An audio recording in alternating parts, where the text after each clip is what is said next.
ပြီးခဲ့တဲ့သူ့တစုံလင်မန်စန်းဖဟေကြီးပြိုင်ပွဲကြီးမှာထက်မြက်လာတဲ့ညံရီညံသွေးအေးဆေးတည်ငြိမ်တဲ့အဖြေပေးစွမ်းရည်တွေနဲ့အတူပရိသတ်တွေရဲ့ရင်ထဲကိုတိတ်တိတ်ကြီးရောက်ရှိသွားပြီးပထမစုကြီးကိုထိုက်ထိုက်တန်တန်စုခူးရရှိခဲ့တဲ့ညံကြီးရှင်မလေးအင်ချစ်သူကိုတော့မိဘပြည်သူပရိသတ်တွေအားလုံးမမိနေကြဘူးမှာအသေးချပါပဲအခုအခါမှာတော့ TV ဖန်သားပြင်ထက်ကနေပရိသတ်တွေကိုအငှမင်သက်စေခဲ့တဲ့အင်ချစ်သူရဲ့မိသားစုတွေကနေနောက်ထပ်ဝါသနာပါသူအမှုပညာမျိုးဆက်တစ်တူပေါ်ထွက်လာတော့မဲ့သတင်းကောင်းလေးတစ်ခုထွက်ပေါ်လာခဲ့ရတယ်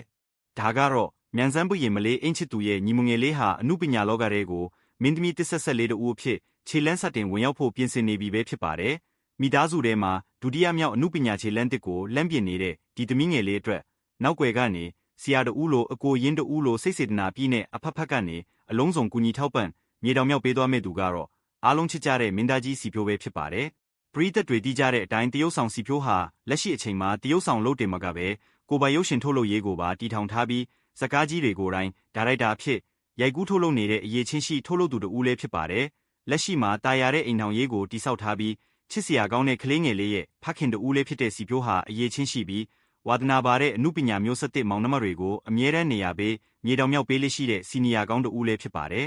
အခုလည်းအရေးချင်းရှိပြီးချစ်စရာကောင်းတဲ့အပြင်စကားပြောဆိုယဉ်ကျေးသိမ်မွေ့လွန်းလာတဲ့အင်ချစ်သူရဲ့ညီမငယ်လေးကိုအမှုပညာလောကရဲ့စင်မြင့်ထက်မှာအောင်မြင်တဲ့မင်းသမီးတစ်ယောက်အဖြစ်ခြေလန်းခိုင်ခိုင်မာမာနဲ့ရှောက်လန်းနိုင်စေဖို့အတွက်စီဖြိုးကိုယ်တိုင်နောက်ွယ်ကနေအစွမ်းကုန်ပံ့ပိုးကူညီတွန်းတင်ပေးသွားမှာဖြစ်တယ်လို့သိရပါတယ်